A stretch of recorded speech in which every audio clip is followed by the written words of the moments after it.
Una de mis tareas es darles una hoja de ruta de lo que van a escuchar. Primero, una breve autopresentación. Después, una breve presentación de nuestros dos ponentes, hombres interesantes y admirables, con los que me siento honrado de poder compartir este tiempo. Y por último, una discusión entre los tres en inglés, con posibles preguntas del público, si el tiempo nos permite. Bueno, entonces, para los que no me conocen, yo tengo el honor de ser el editor de una revista semestral llamada European Conservative, paneuropea en inglés. Hay copias allá afuera si quieren darle una ojeada.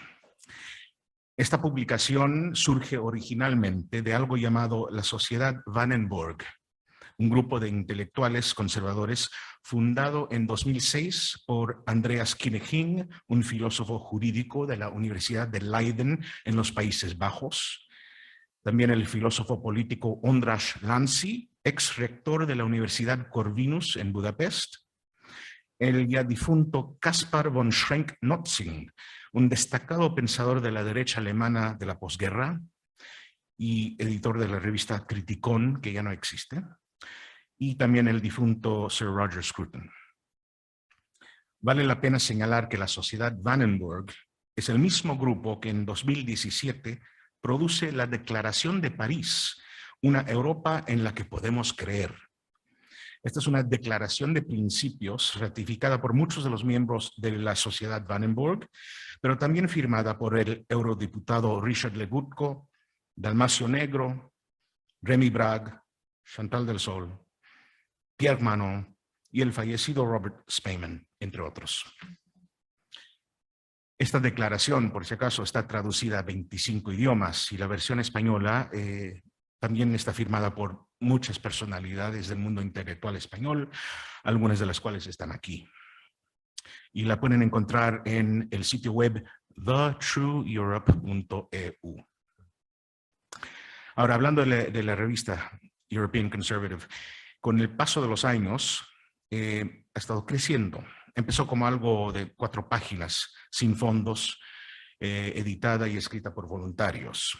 Y ha estado creciendo. Yo lo mandaba por email o por internet como PDF gratuitamente. Y ahora tiene 128 páginas. Algo totalmente inesperado.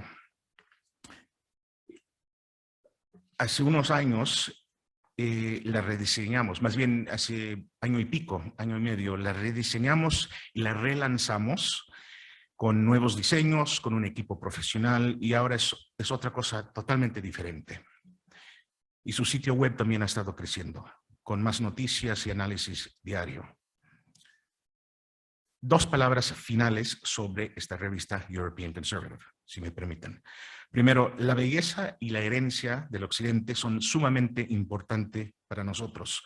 En esto recibimos inspiración de algo que ya no existe, llamado FMR, la revista homónima del difunto Franco Maria Ricci, que durante muchos años produjo la que entonces se llamaba la revista más bella del mundo.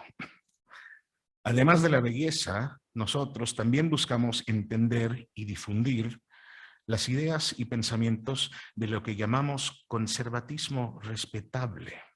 Esto abarca las ideas tradicionalistas, como de Jaime Nogueira Pinto en Portugal.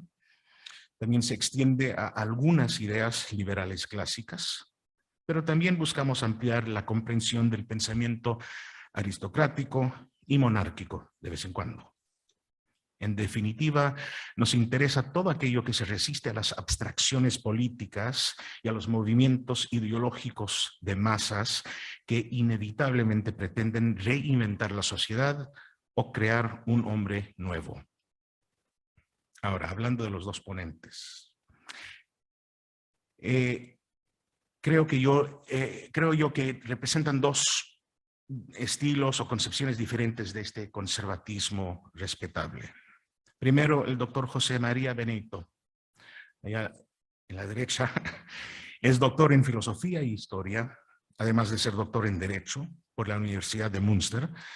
Recibió un máster en Derecho de Harvard Law School y su Juris Doctor en Derecho de la Universidad de Navarra. Ha ejercido la abogacía en una gran variedad de funciones, asesorando fusiones empresariales, representando empresas multinacionales, y es autor, editor o colaborador de decenas de publicaciones. No las voy a mencionar todas. Me vas a disculpar, por favor. El otro ponente es Dr. David Engels, aquí a mi izquierda. Un buen amigo. Actualmente es profesor de investigación y analista principal en el Instituto Zachodny de Poznan, en Polonia. También es, o lo era, profesor de Historia Romana en la Universidad Libre de Bruselas. David es un autor prolífico y sus diversos libros y monografías han aparecido en numerosas lenguas, algunos de los que han aparecido en español también. Creo que hay algunas en la mesa allá afuera. David, bienvenido. Antes de escucharlos al doctor Benito y al doctor Engels, voy a monopolizar este micrófono un poco más, si me permiten. Aún si no me lo permiten. Me gustaría ofrecer mis propios pensamientos y observaciones sobre el tema de esta mesa redonda, Europa Hoy, Desafíos y Respuestas. Espero que mis comentarios proporcionen un poco de contexto para las posteriores ponencias de Dr. Benito y Dr. Engels. Desafíos. En primer lugar, permítanme hablar de uno de los retos que nos enfrentan. ¿Cómo convencer a la gente de que el reto actual es principalmente cultural y espiritual, no económico ni político?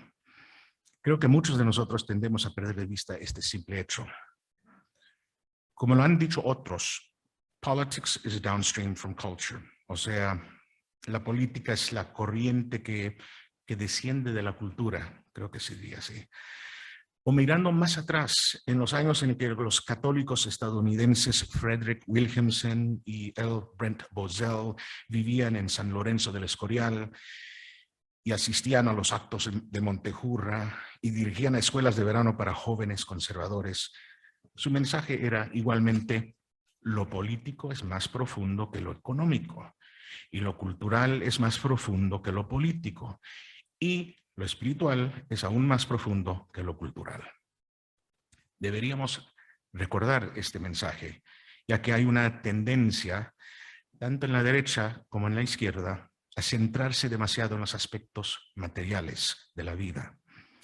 Nos preocupan más los índices bursátiles que nuestras familias o nuestras iglesias o la natalidad o nuestra herencia cultural.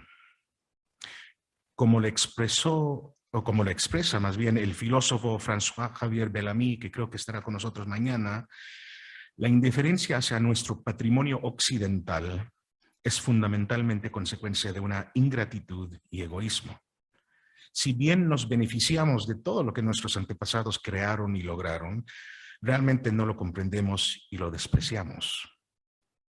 ¿Cuántos niños, cuántos adultos, pregunta Bellamy, entienden lo que ven en la obra de nuestros museos, nuestras ciudades, nuestros jardines, en la arquitectura de nuestras catedrales? Lamentablemente yo creo que son muy pocos. Pero hay algunos líderes conservadores que insisten que primero necesitamos crecimiento económico antes de que podamos hacer el verdadero trabajo de restauración y renovación. No estoy de acuerdo. Creo que ese punto de vista es típico en entornos en los que la gente siempre ha mirado al Estado como fuente de sus soluciones, como un mecanismo con el que se pueda aliviar las tribulaciones y sufrimiento de la vida. De hecho, permítame decir algo especialmente provocador: que las situaciones de emergencia, las depresiones económicas, incluso quizás en cierta medida la pandemia, han podido servir para volver a unir nuestras familias. Ha sido interesante realmente ver cómo en los 2 últimos años mucha gente ha vuelto a formar unidades familiares mucho más fuertes que antes, lo que ha llevado a una reconstrucción de los lazos intergeneracionales que la atomización hiperindividualista había cortado.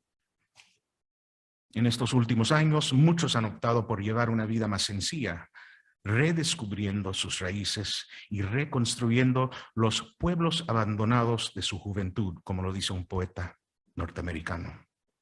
Es una respuesta alentadora a tiempos muy, muy difíciles. Surge la duda, entonces, que tal vez los acontecimientos que están fuera de nuestro control no sean útiles. También me hace recuerdo de algo que dijo el neoconservador norteamericano, y ojo que no soy neoconservador, pero en este caso, en una ocasión, este neoconservador, Irving Kristol, tuvo razón, creo. Él dijo, no hay nada malo en los Estados Unidos que no pueda curarse con una larga y dura depresión, fuerte, ¿no? Pero él estaba hablando de que esas depresiones económicas nos obligan a encontrar nuevas formas de vivir y quizás regresar a nuestros pueblos natales. Y por escandaloso que pueda sonar a nuestros oídos modernos, la pobreza recuerda a la gente las cosas verdaderamente importantes de la vida. Respuestas. Ahora, permítanme enumerar muy brevemente, sin ningún orden en particular, algunas posibles respuestas a los desafíos actuales, especialmente por parte de la derecha. En primer lugar, está la respuesta nacionalista populista, el rechazo a nuestra actual clase dirigente, el ruling class. Ya sea que uno mire al Brexit o la elección de Trump o Bolsonaro o el ascenso de partidos como Fratelli d'Italia o Vox o Chega o Reconquet, hay crecientes movilizaciones de masas y resistencia populista contra nuestros mandarines de la Unión Europea. Es demasiado pronto para juzgar este fenómeno, pero lo encuentro interesante, un poco estimulante, quizás saludable, no lo sé, ya veremos. En segundo lugar, está la idea de crear una especie de comunidades intencionales basadas en, prestándome un término del filósofo Manuel Castells, identidades de resistencia. Esta idea puede encontrarse en la opción benedictina de Rod Dreher, que también estará con nosotros.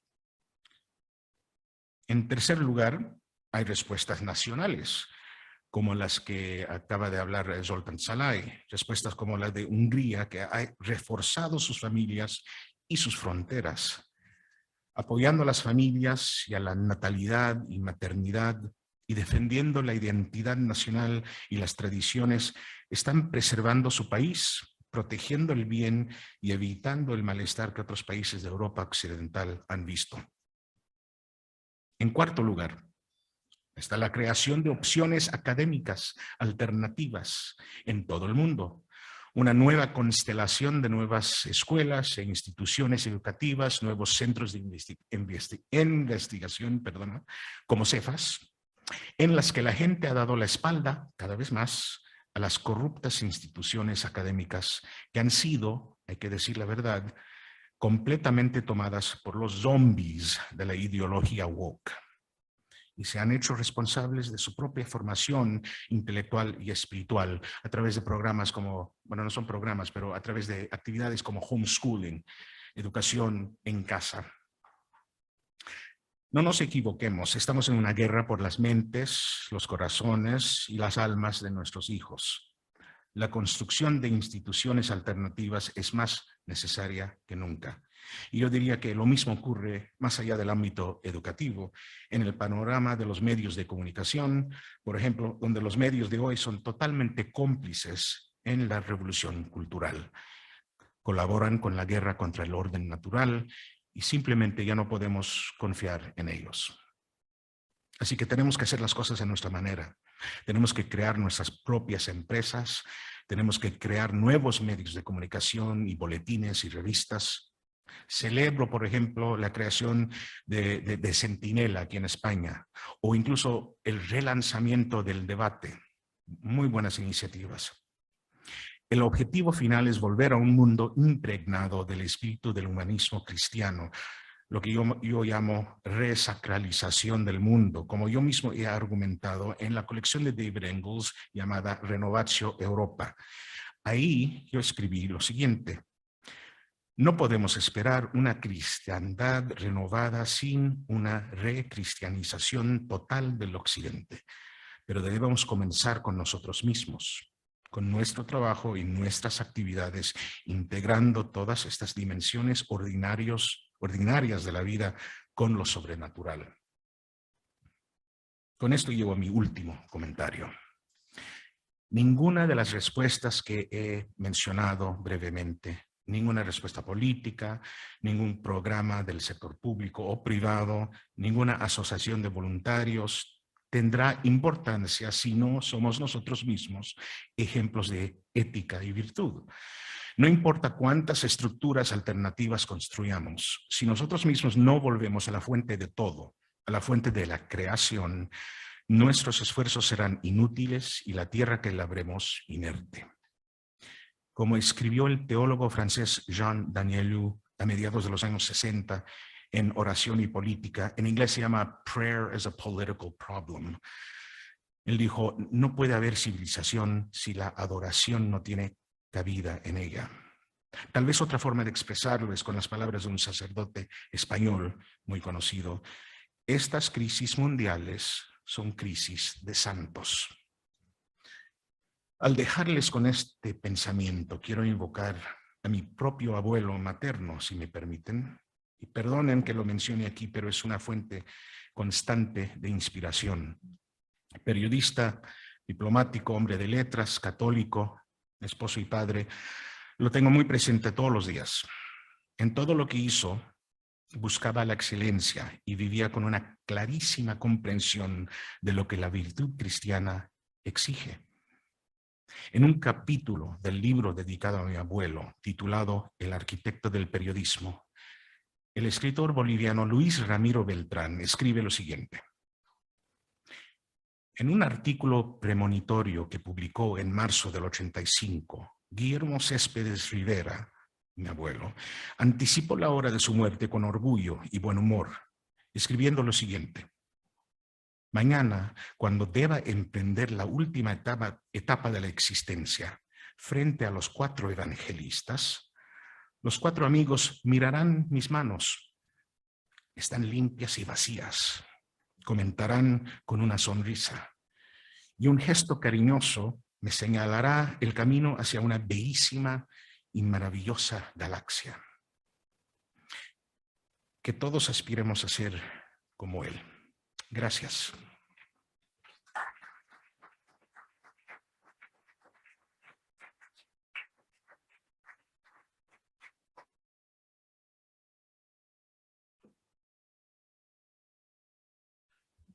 Bueno, muchísimas gracias, Albino Mario Fantini.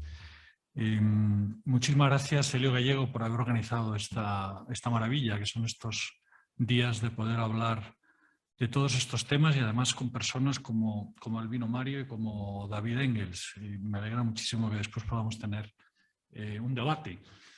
Hoy coincidimos sin duda en los objetivos y sin embargo pues puede haber diferencias en cómo vemos, en cómo interpretamos las situaciones todo eso va a ser enormemente enriquecedor. Pero de nuevo muchas gracias Elio, muchas gracias también don Fidel por estar aquí. Alfonso Bollón de Mendoza y Jaime Mayor pues, han dado inicialmente el marco de lo que vamos a hablar a lo largo de estos días. Bueno, yo he preparado un texto que voy a leer también para favorecer a los intérpretes, si ello hace falta, para tenerlo escrito, que se titula Lázaro, levántate y anda, las dimensiones de la crisis europea, geopolítica, civilizacional, filosófica. 1. La crisis europea. En un reciente libro de 2021, con el significativo título La Iglesia arde, Andrea Riccardi, el fundador de la Comunidad de Sant'Egidio y exministro del gobierno italiano, ha puesto el dedo en la llaga. En el incendio de Notre Dame en París, Riccardi ve el símbolo terrible de algo que puede ocurrir y que quizás esté ya ocurriendo. La marginación y el rechazo hasta llegar a la desaparición del cristianismo en Europa. Y cito, Notre Dame arde y el cristianismo se apaga, escribe Riccardi. Es la imagen menguante de la madre en el marco de la Iglesia que ha alimentado gran parte de la historia y la cultura europeas. la suerte de Notre Dame prácticamente materializa bruscamente lo que le ocurre al catolicismo en Francia, en varias partes de Europa y en el mundo entero. Y cierro la cita. ¿Qué duda cabe que Europa es mucho más que la Unión Europea? De la misma manera que la crisis europea tiene raíces mucho más hondas que el Brexit, las debilidades institucionales, la cuestión de las relaciones entre la Unión y sus Estados miembros, o la dificultad de articular un sistema de gobierno democrático en ese permanente dilema planteado entre un capitalismo que es global y las soberanías y la democracia que siguen siendo nacionales. No seré yo, desde luego, quien le niegue a la Unión Europea todo lo alcanzado. La globalización económica, una realidad, exige instituciones supranacionales de gobernanza eficaces, como ha vuelto a poner de manifiesto la pandemia. En cuanto a fenómeno innovador de cooperación supranacional como garante de la prosperidad económica, de la estabilidad monetaria y de la eliminación de las guerras entre sus miembros, la Unión Europea es difícilmente sustituible. No veo que una vuelta a la Europa de la estatalidad y de las soberanías nacionales, esto es, a la Europa de Westfalia, con su primacía del equilibrio de poderes, supusiera una mejora considerable respecto a la dinámica de negociación permanente de la Unión Europea que hace posible habitualmente la integración de intereses muy dispares. Pero sin duda tampoco va a ser la Unión Europea quien pueda dar ninguna solución a la crisis europea. Esta crisis tiene características civilizatorias y viene de lejos. Posee dimensiones muy profundas. Exige una nueva síntesis entre fe y razón y, como consecuencia, entre religión y vida, entre la verdad, la moralidad y la racionalidad. Exige una resurrección. Decía Christopher Dawson que las épocas de muerte, cito, y nacimiento de culturas son las más desprovistas de luz de la historia. Final de la cita. La pregunta, el auténtico tema de nuestro tiempo, es efectivamente dilucidar si estamos al final de una era, la de la cultura europea y occidental. Este final de época se manifestaría en esa profunda transformación de la que estamos siendo testigos cada día, del marco de referencia en el que ha vivido y se ha desarrollado nuestra civilización. Falta de luz. Fueron los poetas, desde finales del siglo XIX y en particular en los años 20 del pasado siglo, quienes con su aguzada sensibilidad anticiparon muchos de los sentimientos de la crisis. Desde el famoso verso de Yeats, todo se desmorona, el centro ya no aguanta, hasta ese eulogio triste que es La tierra estéril, de Thomas Stearns Eliot, poemario del que conmemoramos precisamente el centenario de su aparición. La crisis de Europa tiene una larga génesis y varias dimensiones que se alimentan mutuamente, pero que conviene diferenciar para poder entender los desafíos y las posibles respuestas. En el nivel más inmediato se trata de una crisis de orientación en el mundo. Como es bien conocido, Europa a partir del siglo XVI, con la eclosión de las mentalidades que conocemos como Renacimiento, con el descubrimiento del Nuevo Mundo, la circunnavegación del planeta, el primer comercio global y la apertura a la curiosidad científica y su progresiva aplicación a la técnica, consiguió sobrepasar a otras regiones del mundo, como China, que hasta entonces habían sido más avanzadas, y tras el desarrollo del capitalismo y los sucesivos avances tecnológicos, se convirtió en el siglo XIX en la región hegemónica, cultural, económica y políticamente. La actividad de la inteligencia occidental, que se manifestó tanto en la invención científica y técnica, en el descubrimiento geográfico y en la delimitación cartográfica del mundo, como en la ampliación de las posibilidades de acción social y política, respondía a un impulso creador nuevo. La cultura europea realizó su propia síntesis entre religión y vida, que respondía a la nueva síntesis entre fe y razón que el cristianismo llevó a cabo. Las otras grandes civilizaciones mundiales realizaron su propia síntesis entre religión y vida, pero luego mantuvieron inmutable su orden sagrado durante centurias y aún milenios. La civilización occidental ha sido el mayor fermento de cambio en el mundo, porque el cambio en el mundo se convirtió en parte integrante de su ideal de cultura. De ahí los continuos renacimientos y restauraciones, a través de los cuales se hacía patente el vigor de la vinculación originaria entre fe y razón, religión y vida, Atenas y Jerusalén en el mundo occidental. Paso al segundo punto, geopolítica de la post-Europa al post-Occidente. Este dominio de Europa se prolongó gracias al poder alcanzado por los Estados Unidos a comienzos del siglo pasado y tras las dos guerras mundiales, constituyéndose en la hegemonía de lo que se vino a denominar el Occidente. Se trataba en realidad de un nuevo Occidente, una nueva restauratio imperii. Los Estados Unidos eran el nuevo imperio romano y la religión civil americana era la nueva síntesis entre la religión y el orden social.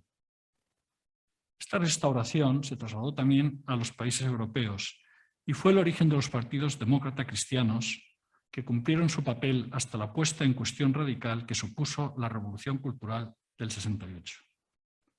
En realidad, ni los Estados Unidos ni Europa se han repuesto intelectualmente del desafío que levantaron la posmodernidad y la deconstrucción, lo que podríamos denominar el postracionalismo, ni de sus consecuencias políticas, entre otras las políticas de la identidad y del antioccidentalismo. Aunque los norteamericanos moldearon al mundo de acuerdo con su propia ideología, la que se conoce como el liberalismo internacionalista, sus principios estaban basados en la evolución del pensamiento europeo, dignidad de la persona humana y derechos humanos, sistemas democráticos de gobierno, cooperación internacional sustentada en el libre comercio, en el multilateralismo y las organizaciones internacionales. Pero la hegemonía occidental, bajo el paraguas de seguridad norteamericano, es ya en gran medida historia. Y nos encontramos ahora ante un punto de inflexión civilizacional más que histórico. Después del mundo post-europeo, nos situamos ante la emergencia de un mundo post-occidental. Como afirmó el filósofo checo Jan Patočka, 1901-1977, Europa se habría suicidado en las dos guerras mundiales, pero habría generado la mundialización de sus instituciones y cultura, una mundialización encarnada en una herencia espiritual europea que habría que recuperar. Esto es lo que decía Jan Patočka en un libro, L'Europe après l'Europe. En España, Luis Díaz del Corral realizó un diagnóstico similar con su El rapto de Europa. Patočka sabía bien de qué hablaba. Perseguido por los nazis y luego por los comunistas, tras su firma junto a Václav Havel de la Carta 77, el manifiesto de la oposición checa, fue encarcelado, sufrió un brutal interrogatorio y murió pocos días después.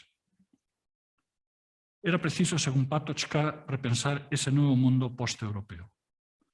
Una propuesta incluso hoy más actual, en una situación en la que los países europeos ya solo suponen el 7% de la población y el 16% del Producto Interior Bruto Mundial, después de que entre 1870 y 1913 el PIB europeo hubiera supuesto el doble. Una Europa después de Europa en la que el continente se articulara verdaderamente como unidad para asumir un papel relevante en la gobernabilidad del nuevo mundo globalizado. El problema es que esa herencia espiritual europea que, según Patočka, hoy deberíamos recuperar, es negada por nosotros mismos. Occidente se ha convertido en una fábrica de pensamiento y actitudes antioccidentales. Vivimos en un ambiente intelectual en el que el ejercicio habitual es la autoflagelación por los errores y pecados del pasado. El antiimperialismo, el postcolonialismo, el rechazo a la historia occidental y a sus protagonistas, la crítica al eurocentrismo, son manifestaciones de esa grave duda de Occidente sobre sí mismo. En estos mismos momentos, y leo que Rusia avanza hacia Odessa, la inexistencia de una política exterior y de defensa europeas muestran hasta qué punto la Europa creada en la posguerra y encarnada en la Unión Europea no ha respondido a las exigencias de ese volver a pensar estratégica y geopolíticamente Europa. La crisis ucraniana, una de cuyas razones es la dramática ausencia de una política europea respecto a Rusia, está siendo la última manifestación de este grave déficit de origen. Ello ocurre tras la irrelevancia europea en los conflictos anteriores, Siria, Irak, Afganistán o la vergüenza de Libia. La historia europea ha dejado de tener significación histórica universal para pasar a ser una historia regional más. Pero la cuestión ahora es si esa debilidad europea, tras el secular desafío que supone la vuelta de China a la historia universal, se expande hacia el conjunto del nuevo Occidente que fue reconstruido por la Pax Americana. Es decir, al primer nivel, al geopolítico, la pregunta ahora, a mi modo de ver, es saber si nuestro mundo va a ser no solo post-europeo, sino también post-occidental. Una victoria de Trump o de alguno de sus adláteres en las elecciones norteamericanas en 2004 nos ofrecería en bandeja una rápida respuesta a este interrogante. Pero hay que seguir mirando con mayor detenimiento. existen un segundo y un tercer nivel de la crisis europea que se asientan más hondamente en las raíces y que son causas principales de la debilidad estratégica y geopolítica. Voy a mi punto 3, el final de la civilización europea, entre interrogantes. Ese segundo nivel, el primero, es lo que podríamos definir como la erosión de la conciencia cultural europea. No pocos pensadores de comienzos del siglo XX, del periodo de entreguerras, intentaron explicar el fin de la cultura europea como si se tratara de una consecuencia de la decadencia orgánica de las civilizaciones. Construyeron una morfología de las culturas basándose en una visión circular de la historia, como Oswald Spengler, el que es un gran experto, nuestro amigo David Engels, en su monumental La decadencia de Occidente. O la interpretaron como una pérdida de capacidad de reacción inventiva frente a los nuevos desafíos civilizacionales, así Arnold Toynbee en su no menor titánico A Study of History. Pero tanto Spengler como Toynbee, quienes sin duda acertaron al actuar como Casandras y avisaron, tocando la campana con fuerza, acabaron viendo la historia una especie de demiurgo en el que se encarnaba el esquema mítico del eterno retorno o la unidad del flujo plural de civilizaciones y culturas. Toynbee imaginó una religión sincretista que aunara todas las religiones como única salida para Occidente. Spengler se contentó con señalar que nos encontrábamos en el punto final de la civilización europea. Esta conciencia de una cultura agónica responde al sentimiento de haber perdido su propio impulso creativo e innovador. La civilización europea siente que ha cumplido su función histórica y anticipa que ya no es capaz de reaccionar frente a los desafíos del mundo exterior. Hoy vemos que esta cultura no garantiza siquiera su propia renovación demográfica y se transforma en una cultura de la muerte. El período de entreguerras creyó que se podía responder a esta pérdida de impulso vital con una renovación de la cultura europea desde la fenomenología y desde el análisis y la renovación del lenguaje. En realidad, se buscaba una nueva síntesis entre fe y razón, entre razón y vida. Y así tampoco faltaron quienes, como Eliot y el conjunto de la renovación católica en Gran Bretaña, insistieron en que sin religión no habría cultura ni sociedad. La religión, afirmaba Eliot, no sin ironía, cito, confiere un significado aparente a la vida, proporciona el marco en el que se desarrolla la cultura y protege a la humanidad del aburrimiento y la desesperación.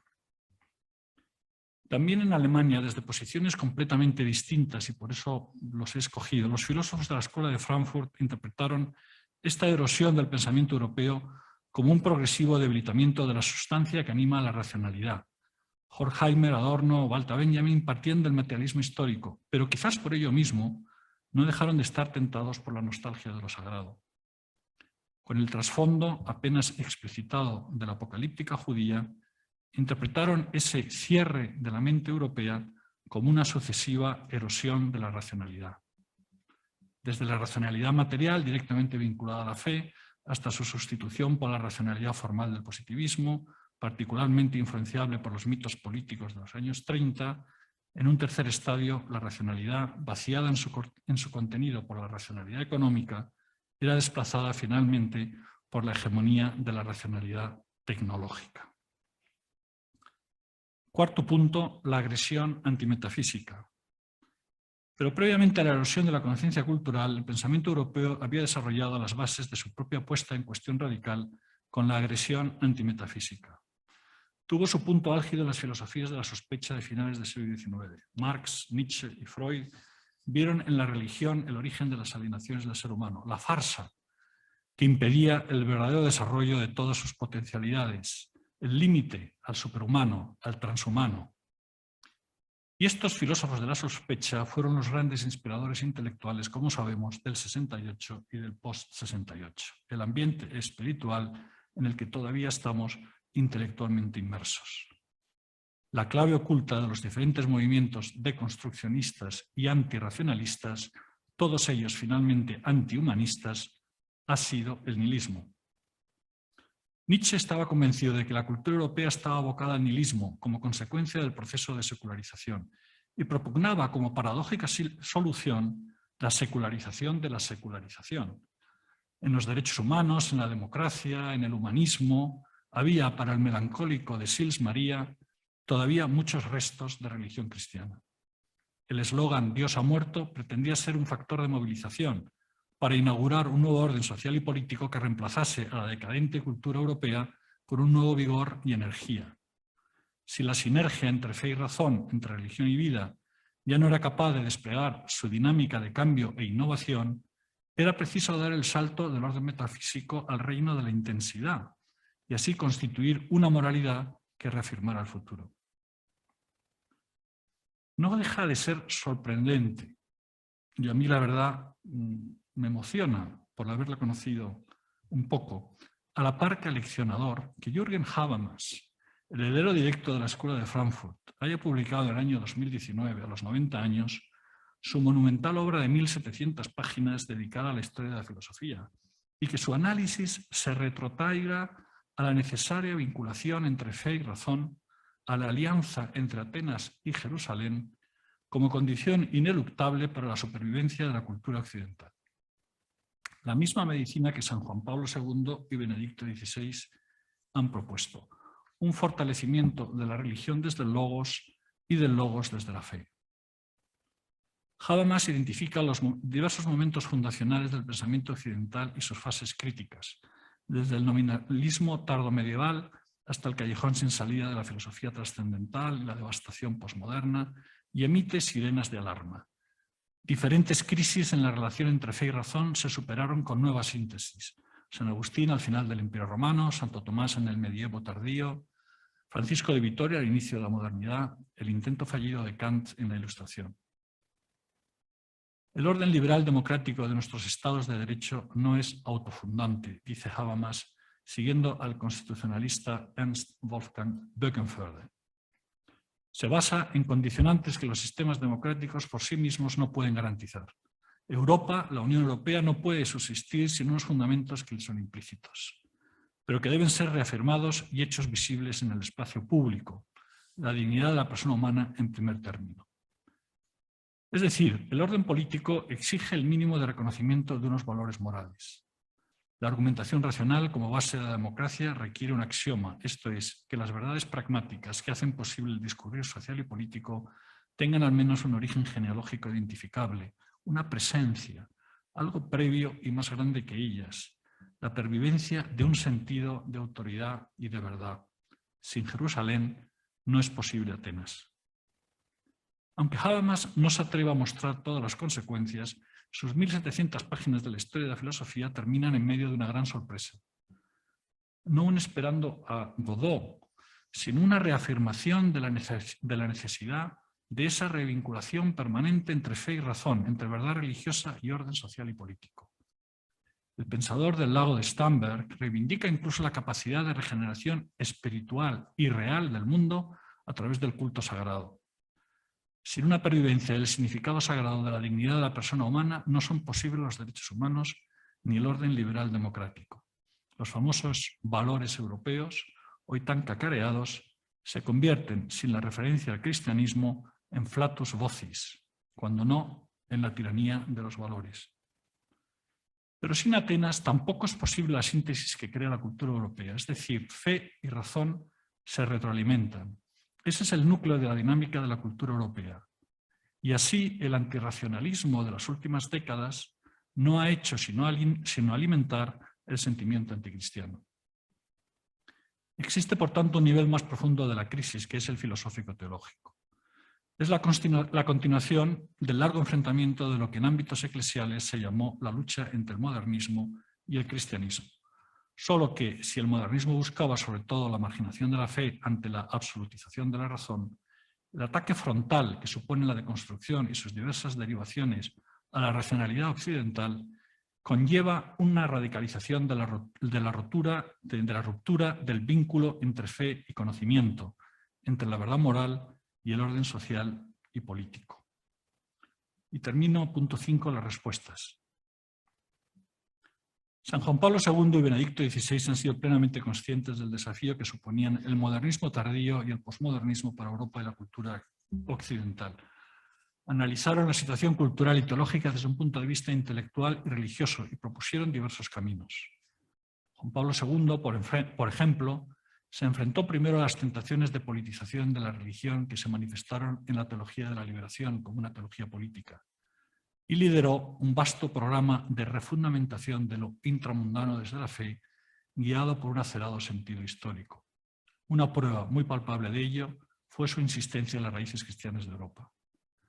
Benedicto XVI hizo precisamente de una nueva vinculación entre Atenas y Jerusalén el marco de su acción pastoral e intelectual, subrayando en particular las patologías del relativismo, volviendo a poner en el centro de la teología moral y así también de la reflexión y la acción social y política el fundamento de la verdad.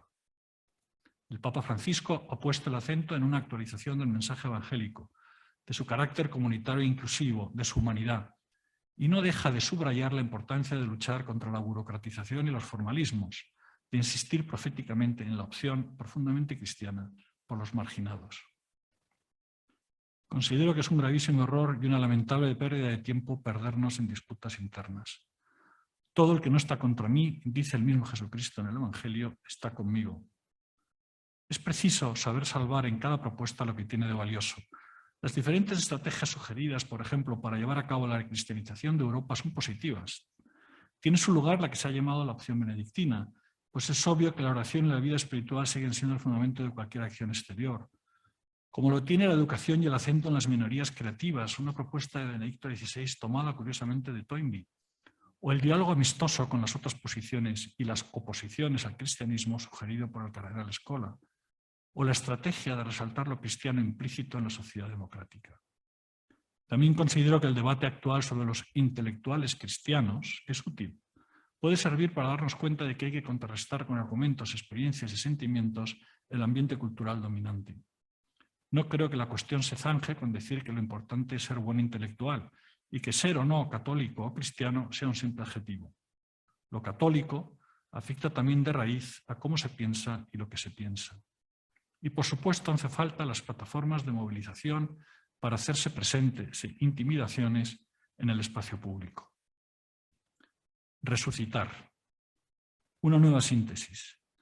No es el cristianismo lo que hiede, bien vivito y coleando en las vidas de muchos cristianos, comunidades y movimientos, quizás con más intensidad que en otras épocas. Lo que hiede no es el cristianismo, sino el hastío y el cinismo producido por la falta de fe, de esperanza y de caridad. Las polarizaciones que produce el casposo antirracionalismo post-68ista. Y lo que observamos es que quizás la gente empieza a tener ganas de resucitar, que se percibe un cierto retorno de la religiosidad de un tiempo acá, que el hartazgo respecto a las ideologías, los partidos, el aburrimiento que produce el indiferentismo y la variabilidad de las opiniones, la cacofonía de las redes sociales, el hastío con el todo vale, pudieran estar dando lugar a un deslizamiento hacia una cierta espiritualidad, a la valoración preferente de la bondad, el refugio en la experiencia estética, una búsqueda a veces un tanto desolada o con poco rumbo de lo sagrado. Se abre paso lentamente en Europa la atracción hacia un cristianismo esencial y originario, seguramente impreciso, de un cristianismo a la carta, con un prestigio creciente del silencio, la meditación, una especie de eremitismo y franciscanismo, y a la vez la repulsa imparable a lo institucional y a la autoridad. Un deseo irreprimible de verdad y a la vez una casi incapacidad mental de aceptar una verdad única. Ciertamente el cine, la literatura, el arte, también parte de la filosofía europea contemporánea, tras la debacle posmoderna, parecen estar impregnados de esta ansia de gracia, de la gratuita y la misteriosa esperanza de un encuentro, de una presencia que se anhela percibir como don, tanto más ansiado cuanto la cultura de lo efímero, de lo inmediato, de la espectacularidad y lo superfluo logra enseñorearse de todo. Acabo. No deja de ser paradójico tampoco que quienes nos están haciendo ver de nuevo las maravillas de nuestra fe cristiana sean frecuentemente agnósticos, ateos o conversos. Pienso en Emmanuel Carrère o en la comprensión del cristianismo que nos ha transmitido Luc Ferry, o en la comprensión del cristianismo que nos ha transmitido, o en las reveladoras provocaciones, de un Fabrice Haddad, entre otros muchos. Una nueva generación de escritores, pensadores y poetas, e incluso de políticos, nos están mostrando la increíble revolución que supuso en sus orígenes y que sigue siendo hoy en día, quizás más acusadamente hoy en día, la idea cristiana del amor en todas sus dimensiones, la vivencia de un Dios personal que se preocupa de cada uno, al que importa, como dice el Evangelio, hasta cada uno de nuestros cabellos, de un Dios que muere en la cruz por nosotros y que resucita, las inconmensurables consecuencias de la realidad de la resurrección de la carne o el don inefable, transformador de la gracia. No, no es cierto que el cristianismo en Europa esté muerto. Ha sido precisamente en momentos de oscuridad en la historia cuando su luz se ha hecho más patente. Quien hiede no es el cristianismo, sino la cultura de la muerte, el antihumanismo, la antirracionalidad, la antidignidad humana. Solo hace falta que nos impregnemos de luz y que salgamos afuera. Gracias.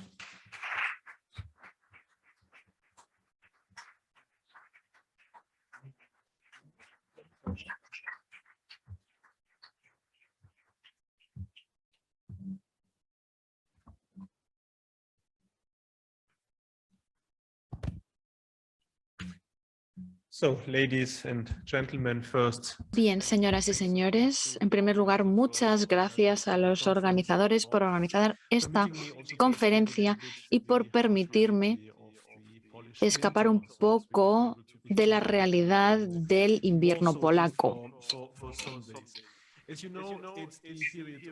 Como saben, estamos en el periodo de Cuaresma que empieza ahora.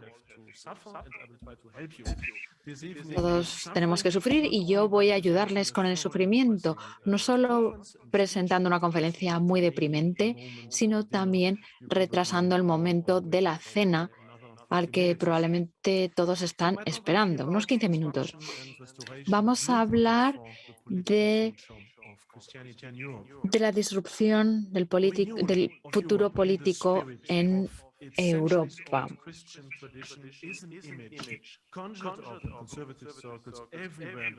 Una renovación de Europa en el espíritu de su tradición cristiana es una imagen que aparece en círculos conservativos en todas partes del oeste. Y sin embargo, parece que no solo no nos acercamos a esta esperanza, sino que nos alejamos.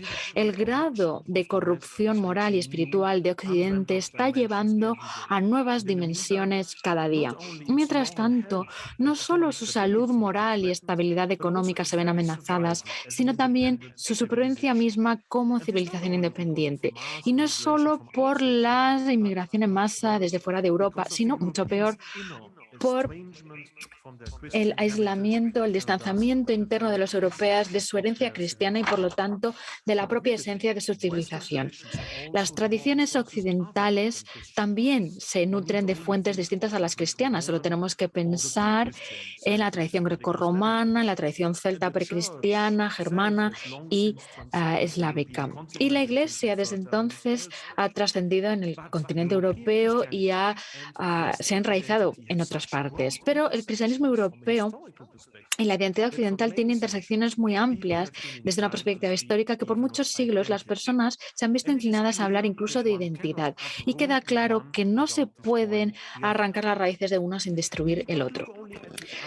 No solo tenemos que echar un vistazo a los disturbios de 2020 y 2021, donde, bajo el pretexto de solidaridad contra un racismo supuestamente sistémico, se produjeron enfrentamientos violentos en Estados Unidos, se extendieron a Europa y resultaron no solo en saqueos y agresiones físicas, pero también en daños sistemáticos y la destrucción de nuestra herencia cultural occidental. Durante años, incluso décadas, Occidente se ha visto marcado por una autodestrucción interna trágica, en la que algunas de las tradiciones más valiosas de nuestra civilización, la caridad, tolerancia e introspección, se han desprendido de las raíces espirituales y han sido adoptadas y desfiguradas por progresistas y ahora se están llevando al absurdo porque han abandonado su anclaje trascendental. Al mismo tiempo, la mayor parte de los conservadores están muy perplejos por la evolución actual de la corrección política, que cada vez es más opresiva y que es una presa fácil para el liberalismo, ignorando que es precisamente la idea de dejar hacer y las normas normales que solo se basan en la idea de no dañar a nadie, de negociar el consenso. Esto es lo que está en la raíz de la corrupción actual.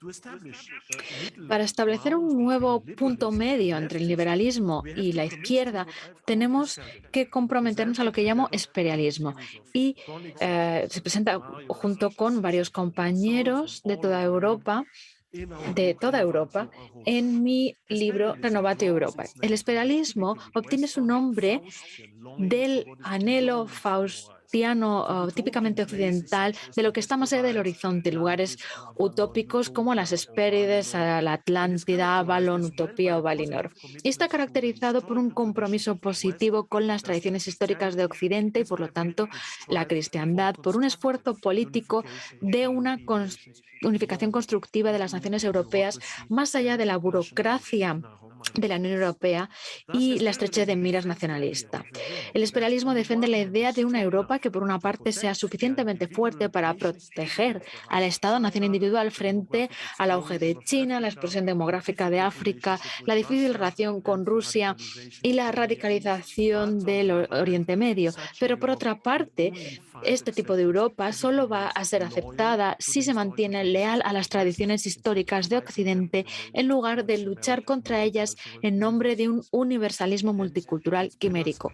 Por lo tanto, sus pilares serían una defensa de la familia natural, una regularización fuerte de la inmigración, el retorno al derecho natural, una protección de un modelo económico socialmente responsable, una implementación radical de la subsidiariedad, una reinvigoración de las raíces culturales de nuestra identidad y una renovación de nuestro sentido de la belleza. Dada la situación actual, esto puede parecer una esperanza en vano. Sin embargo, cada vez hay más signos que inspiran cierta forma de optimismo. En el ámbito privado, por ejemplo, vemos signos, especialmente entre personas más jóvenes, de que los valores, con frecuencia recibidos de padres de la generación del 68, cada vez se perciben más como inadecuados, ya que sus proyectos sociales, políticos y culturales y sus promesas se han vuelto anticuadas, incluso dañinas. El número de las personas que deciden conscientemente volver a la trascendencia cristiana de la tradición cultural sigue siendo pequeño y necesita mucha guía. Y ha sido con este problema en mente que recientemente publiqué una obra breve titulada Bastón, que también se ha publicado en español, en la que intento señalar cómo podría ser posible, incluso en medio de nuestro declive de nuestra civilización actual, mantenernos fieles a nuestros ideales conservadores. Pero se está volviendo cada vez más claro que el relativismo, el materialismo y el nihilismo, a pesar de todo, no van a ser completamente victoriosos para las próximas generaciones, como parecía hace solo unos años. Con la consolidación y la radicalización de la cultura de la muerte actual, los defensores de la cultura de vida también se están reorganizando y quizás con un mayor entendimiento de su significado atemporal, más que en muchos siglos anteriores.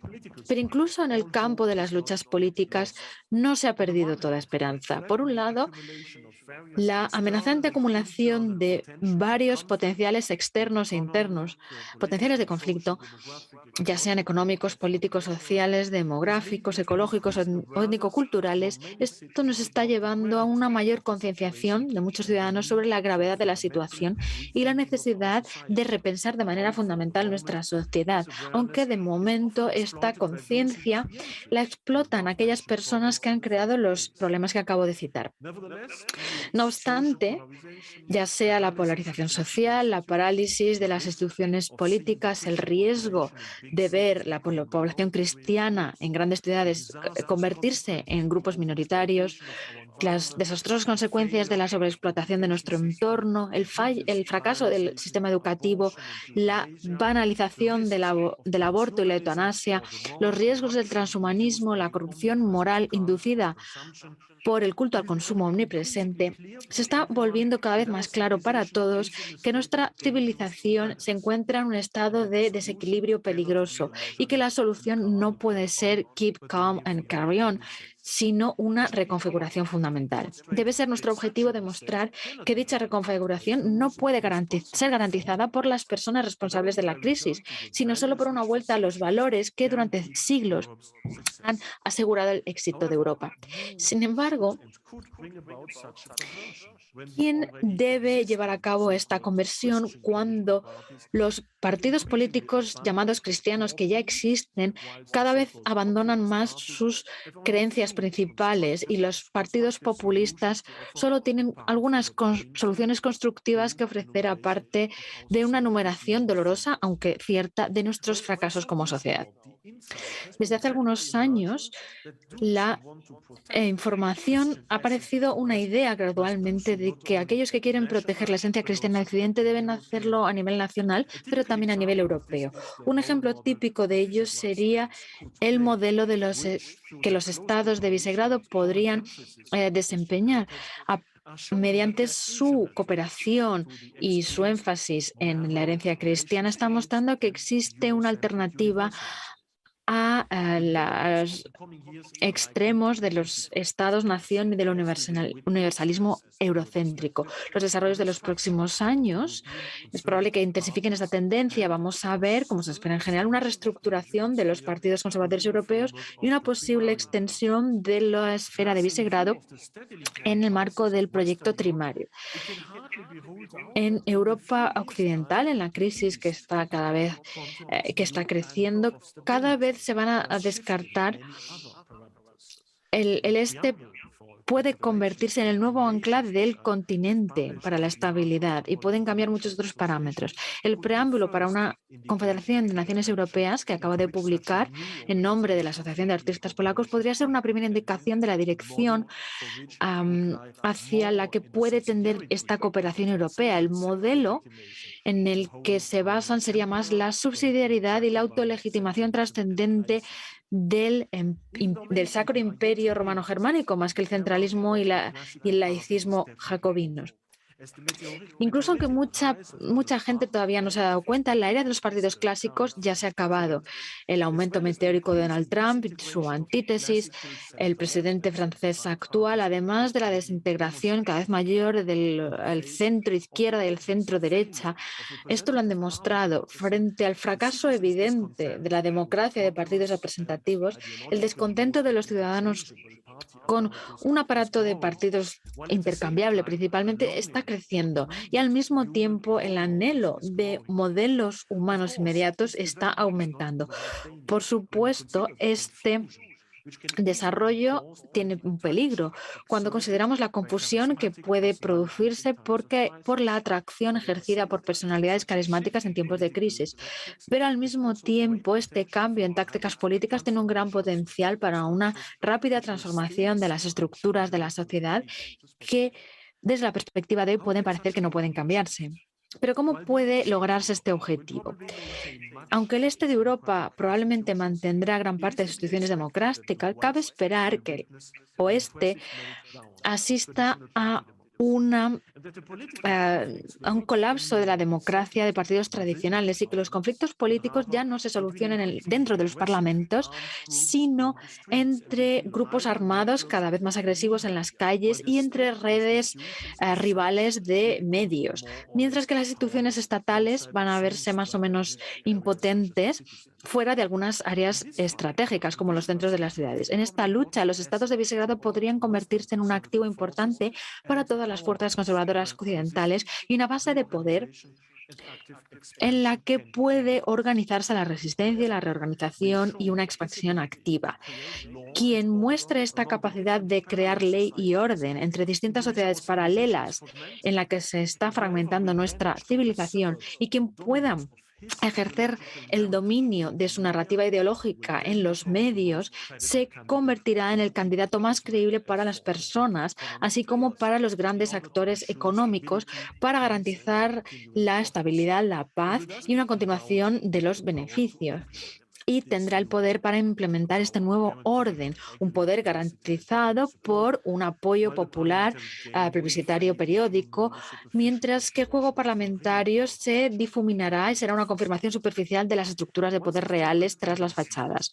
Una vez que esta tendencia general se acepte como inevitable, una aceptación que no va a ser fácil, ya que porque las realidades que hemos descrito antes no son ideales. Será nuestra obligación como conservadores garantizar que esta evolución tiene lugar bajo los auspicios de una renovación de los valores cristianos tradicionales y que se prepara meticulosamente ya ahora para crear las condiciones políticas y culturales necesarias. lo más importante de todo, tenemos que educar a toda una nueva generación de futuros líderes estatales responsables que encarnarán este nuevo ideal y que puedan hacer un uso responsable de las ocasiones que las convulsiones de los próximos años tendrán. Solo en ese momento podremos esperar el advenimiento de una nueva era augusta de la historia europea que volverá a poner al cristianismo en su lugar de prominencia social, político y cultural, exactamente igual que Augusto restauró la religión romana hace 2000 años. Por supuesto, en estos momentos, estas perspectivas siguen siendo una visión muy vaga del futuro y son peligrosas porque cabe esperar que en los próximos meses y años no van a estar marcados por una reorientación interna pacífica de los ciudadanos europeos. Al contrario, vamos a ver una explosión incontrolada de esta gran masa de problemas que tenemos ahora, conflictos, agresiones que se han acumulado. La frecuencia y la violencia de los disturbios que agitan regularmente las principales ciudades occidentales va a aumentar gradualmente y por los mecanismos de defensa institucional y psicológicos y políticos inadecuados que tiene nuestra civilización, pronto se van a convertir en endémicos y omnipresentes hasta que ya no quede nada. Y, por supuesto, cuanto más pierda su control de los asuntos públicos nuestra élite política actual, mayor será la denuncia y la represión contra aquellos que defienden una perspectiva conservadora. No obstante, y a pesar de los tiempos difíciles que vienen hacia nosotros, siempre debemos tener en mente las posibilidades que pueden ofrecernos las dinámicas de los eventos que se están produciendo en estos momentos y comprometer nuestra energía para analizar y dirigir este desarrollo de una manera que impidamos lo peor. Para lograr esto, sin embargo, es necesario no solo efectuar las elecciones políticas adecuadas, sino también encarnar activamente nuestros propios ideales de nuestra vida diaria, utilizando el espíritu de la fe cristiana y la tradición occidental en todos nuestros actos y palabras. Solo en ese momento podremos ser considerados como ejemplos por aquellos que han perdido su orientación espiritual y volver a implementar la identidad cristiana occidental lo más que sea posible en el corazón de nuestro continente y en nuestros ciudadanos. Muchas gracias.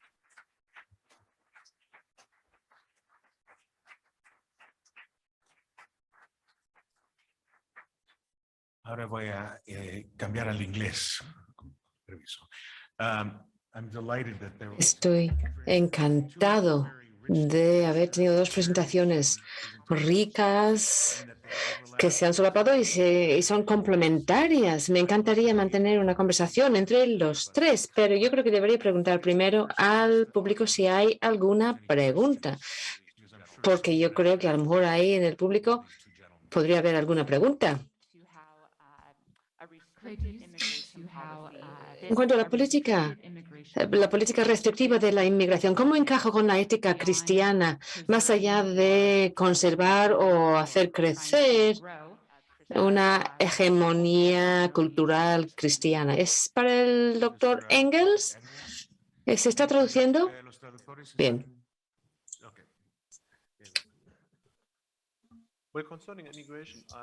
En cuanto a la inmigración, estoy convencido por el hecho de que la integración de distintos grupos culturales, sobre todo los musulmanes, sería más fácil dentro de un marco cristiano conservador, que en una situación más liberal ahora, porque ese marco no permite integración, no permite la integración, sino que provoca cierta resistencia, porque los que llegan a Europa piensan que van a perder su identidad y convertirse en lo mismo. Así que en lugar de suavizar su identidad y de adaptarse, se tienen que proteger. Yo creo que la integración podría ser más fácil en un marco más conservador, porque podríamos compartir valores comunes entre el Islam y el cristianismo. Y yo creo que la mayor parte de los cristianos creen que comparten más valores con los musulmanes que con un hedonista, por ejemplo. A veces, pues tenemos que tener en cuenta esto, si queremos integración o rechazo. Y no veo una contradicción entre un enfoque más estricto y nuestros ideales cristianos. Incluso en el Nuevo Testamento está claro, esa idea de autocaritatis es importante en los primeros días del cristianismo.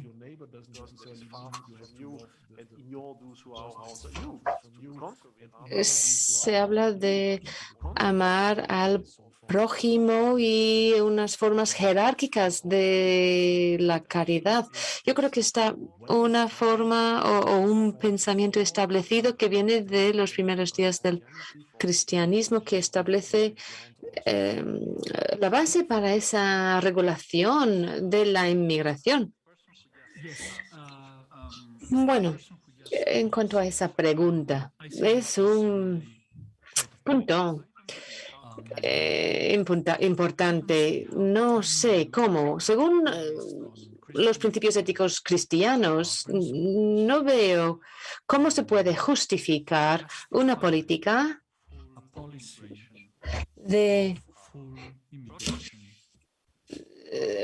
que bloquea totalmente la inmigración. Ahí no entiendo el gobierno húngaro. Si algo que surge de la ética cristiana es el humanismo y una obligación ética incluso de acoger a los inmigrantes. Por supuesto, no estamos hablando de obligaciones jurídicas. Tenemos los tratados internacionales.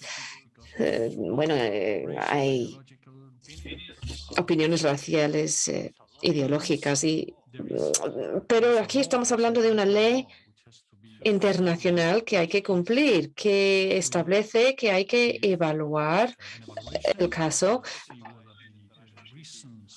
y ver si las bases establecidas dentro de la ley internacional se cumplen, y según la ley internacional los refugiados pues se tienen que acoger a los refugiados.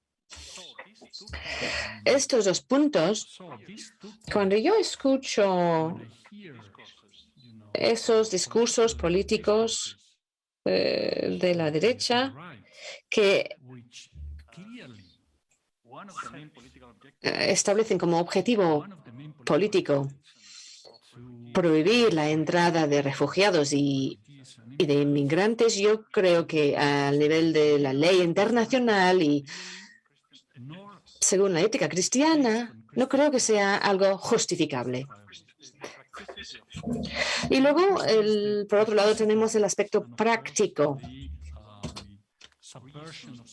Y una de las justificaciones que será que es la subversión de la sociedad. Y estamos muy lejos de esa situación. Julio Bex se habla del presidente en Francia y el apocalipsis, pero no me parece realista. Yo creo que primero tenemos que pensar en lo que es aceptable a nivel ético y legal, lo que es una obligación ética y legal. Como editor de la revista, he visto que esto es un tema que divide a la derecha. Es un tema que siempre vuelve, es inevitable. Bueno, yo siempre hablo de los conservadores que apoyan las fronteras completamente abiertas. Y yo digo, pues muy bien, pero ¿qué pasa si hay un influjo de personas que no comparten los mismos valores que vosotros? ¿Qué hacemos? ¿Qué se haría en esa situación? Bueno, otra pregunta. Gracias por esas presentaciones tan interesantes. Voy a hablar en español, dice el que plantea la pregunta. Habéis hablado, pues habéis denunciado muchos motivos para la desesperanza hemos denunciado problemas de Europa a lo largo de toda la tarde. Y yo pienso que es miércoles de ceniza, que millones de personas hemos ido a misa, que yo trabajo en un colegio concertado de educación diferenciada, que además tengo un abono para los toros, que tengo 2 coches diésel y pienso todo esto y además que ayer comí pollo de macrogranjas. Entonces pienso, oye, ¿no creen de verdad que vamos ganando la batalla? ¿No creen que hay motivos verdaderos para la esperanza? Muchas gracias. Who's first? Hope. Reasons for hope. Estoy de acuerdo que, bueno, sí, la visión conservadora del mundo de Europa a veces es algo muy oscura. Y estoy completamente de acuerdo. En mi presentación primero hablé de la parte más oscura, las sombras dentro del cuadro, pero desde luego es algo muy cristiano la idea de tener esperanza y confiar en la gracia de Jesucristo. Eso es algo mucho más fuerte que lo malo. Si hemos dado otra impresión, si yo he dado otra impresión, no ha sido mi objetivo. Eso no significa que no haya que analizar de forma radical lo negativo de la situación actual. Es una obligación nuestra como intelectuales cristianos. Y eso es lo que estábamos intentando hacer. Pero, desde luego, la esperanza y la luz tiene mucho más poder, en mi opinión, que los colores oscuros. No se me considera como una persona experta en la esperanza, me temo. Pero yo creo que hay que separar las cosas. A nivel individual, la historia siempre sigue.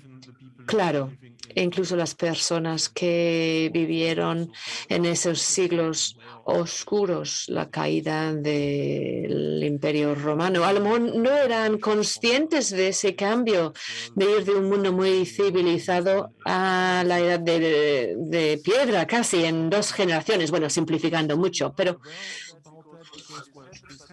estas cosas ocurren, pero por otro lado la gente se casa, tienen hijos y tienen fiestas y celebran y eso es algo bello. Así que se puede ser feliz dentro de una situación más oscura. Luego tenemos la perspectiva religiosa y sabemos que este mundo no es todo lo contrario. Lo más importante solo está comenzando por el otro lado. Y es como un juego enorme donde tenemos que desarrollar nuestra identidad y demostrar nuestro compromiso por lo bueno y lo bello. Y esa es una perspectiva más absoluta. Y hemos visto en la historia esa distinción entre la ciudad en la tierra y la ciudad divina. Pero también tenemos ese tema de las civilizaciones. Incluso en la antigüedad era algo muy claro y a lo largo de la Edad Media, hasta Spengler o Dolby, estaba claro que las civilizaciones son, bueno, seres mortales. Estamos llegando al final de la civilización occidental. No va a caer todo de un día para otro. El final de una civilización es el comienzo de otra fase. El Imperio Romano vivió en un estado petrificado durante varios siglos. Y esto es lo que tenemos por delante de momento. Y eso lo vemos en la falta de solidaridad de la gente con su propia civilización. Y las civilizaciones se mueren porque a la gente le deja de importar la civilización. Hay gente que no tiene esa sensación de pertenencia a la civilización occidental. En mis clases hablamos del siglo XIX o hablamos del principio del siglo XX. Eso les resulta algo tan ajeno y tan distante a los estudiantes. Les parece igual si hablo de Egipto antiguo o los mayas, está igual de lejos. Entonces no les importa su propia civilización, no sienten ninguna responsabilidad. Lo ven como una especie de carga incluso en los hombros y no quieren coger el relevo y no quieren dar esa carga a las generaciones del futuro. En la escuela han escuchado las mentiras sobre la identidad de género, la masculinidad tóxica y su propia civilización les da asco y la rechazan. Y así se muere la civilización occidental. Es un proceso que empezó hace mucho, no solo son las últimas generaciones, es algo que estaba ya presente al final del siglo XIX, con la decadencia del fin de siglo. Pero dentro de poco no habrá nadie a quien le importa la civilización o que tenga esa responsabilidad. Y si nadie asume la responsabilidad y nadie quiere sacrificarse o sacrificar sus intereses personales por el bien de los demás y de todos, pues entonces esa transformación psicológica también puede convertirse en una transformación política. Y ya lo estamos observando en la vida diaria en la mayoría de los países occidentales. Los líderes son personas a quienes no les importa la civilización occidental. Ponen en marcha políticas que hacen daño a la identidad espiritual, pero incluso también los intereses materiales a largo plazo. Y desde ese punto de vista, claro, la perspectiva del futuro es bastante desoladora. Y no creo que haya que creer en ninguna transformación positiva, porque bueno, hemos visto a lo largo de la historia que las civilizaciones se mueren. Llevamos 1000 años de civilización occidental y estamos llegando a la fase final.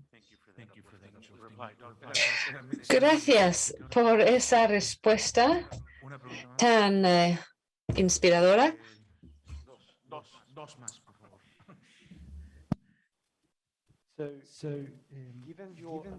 Teniendo en cuenta ese análisis, entonces, ¿Europa va a sufrir el mismo destino que Constantinopla? ¿Quién va a reemplazarnos en el futuro? ¿Quién será el heredero de la mentalidad europea? ¿Para los dos o? Bueno, los dos pueden responder.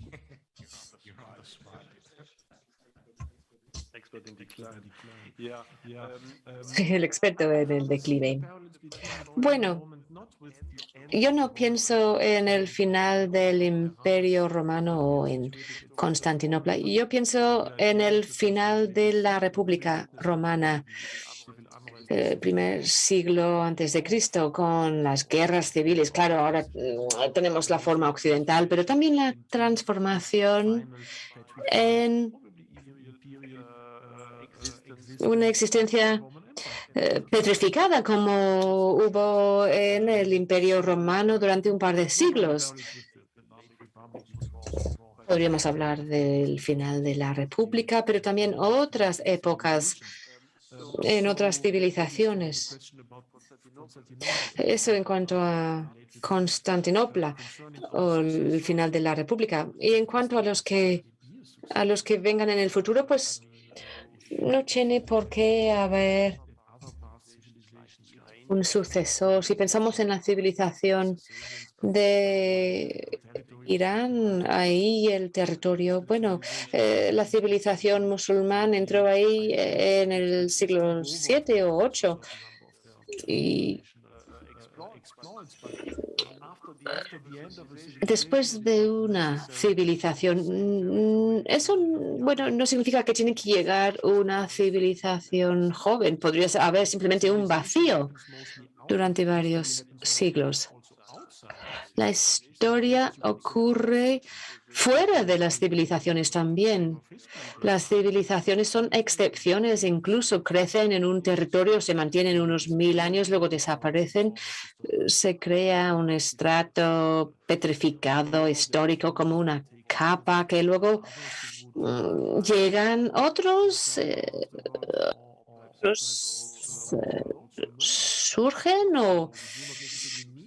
Bueno, no necesariamente tiene que haber un sucesor y ahora mismo no veo ninguno. Quizás podría haber una nueva civilización en África, quizás en Rusia, quién sabe. Es difícil predecirlo.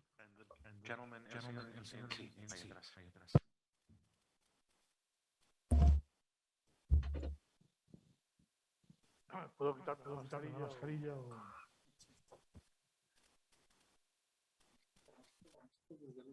No muerdo, no se preocupen. Han sido excelentes intervenciones de un nivel y una calidad absolutamente fuera de lo común. Les felicito. Yo solamente quería dar algunas pinceladas sobre la civilización. No hay más que una. Es decir, la civilización es cristiana porque el cristianismo ha sido siempre un contrapoder y por lo tanto nada de conservador, ha sido revolucionario. Y yo como cristiano me siento revolucionario, nunca conservador. Esa oposición al poder político y económico ha sido lo que ha permitido a la civilización, evitar el abuso del poderoso. Así hemos llegado a donde hemos llegado, que es a un reconocimiento universal de los derechos humanos. Cuando se quiere evitar esa civilización por motivos ideológicos y ya no se usa la fuerza militar para conseguirlo, como ocurrió en el siglo XX, se utiliza la cultura y se busca la hegemonía cultural, que se viene buscando desde, yo diría que los años 30 o 40 del siglo pasado. Y sé muy bien de lo que hablo porque yo he estado en el otro lado, con la Escuela de Frankfurt y con Gramsci. Por cierto, perdón por la inmodestia, con gran éxito, vistas las consecuencias. Y es muy difícil en este momento defender el cristianismo por cuanto es el principal enemigo de esa destrucción de la civilización. La única, no hay más. Es la única que tenemos. Porque va contra el poder. Por eso se trata de deshumanizar, descristianizar como forma de ir a un poder tiránico, a un poder totalitario. Y eso va a ser tremendamente complicado y pasa por la educación, desde la educación infantil. Y eso cada vez está más lejos de la Iglesia.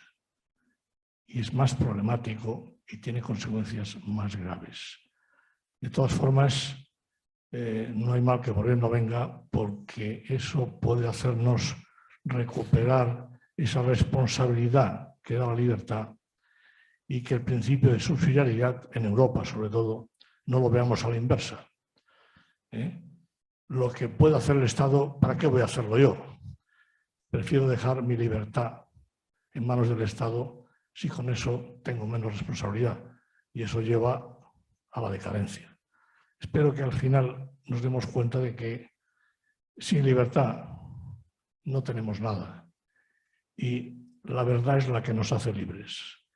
Perdón, se nota que de dónde vengo, ¿no? Porque tiendo a lanzar speeches. Muchas gracias. Sí, sí, sí. I feel very... Thank you very much. Muchas gracias. Me siento muy cerca de lo que ha dicho. El crecimiento del gran poder. Y David también ha destacado algo. Ha destacado esto al final de su presentación. Me parece... Bueno, estamos hablando de un leviatán que está creciendo. Una concentración del poder que se está imponiendo en la sociedad. Y ahí la supervivencia de la libertad personal es un desafío para el futuro. Y el sentido cristiano o el principio cristiano de la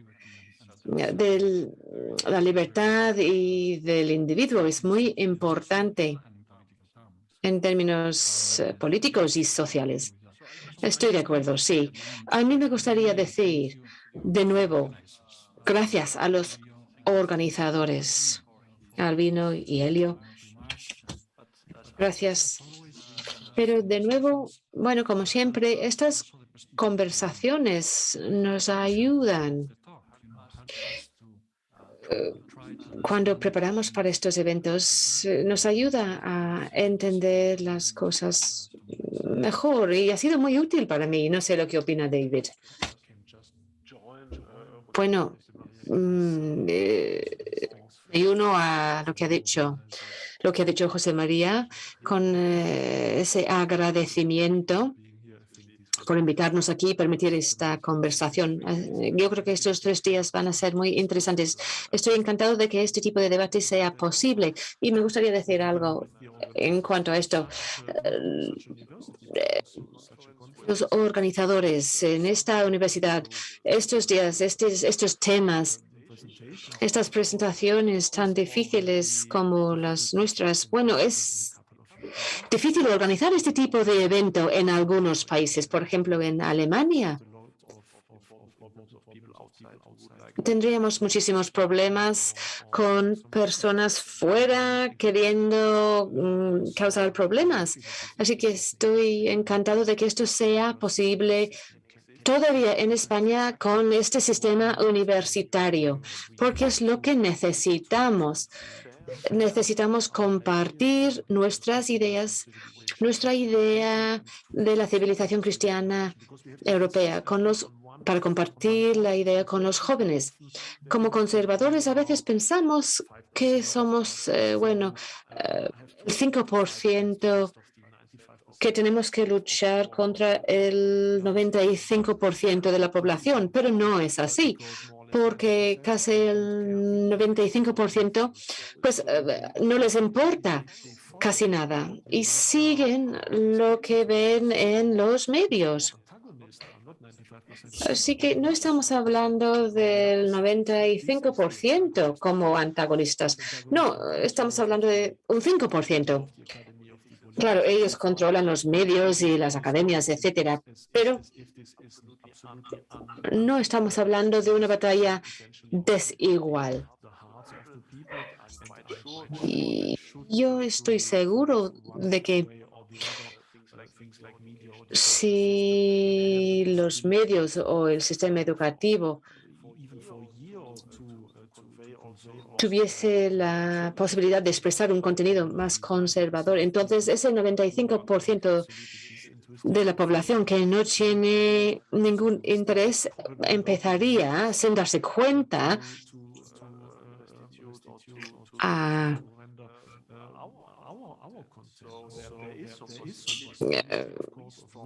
seguir nuestros contenidos. Se trata de restaurar la auténtica identidad del Occidente, no solo a través de la política, pero a través del mundo académico, las escuelas, los medios. Así que es maravilloso ser testigo de esto aquí en España.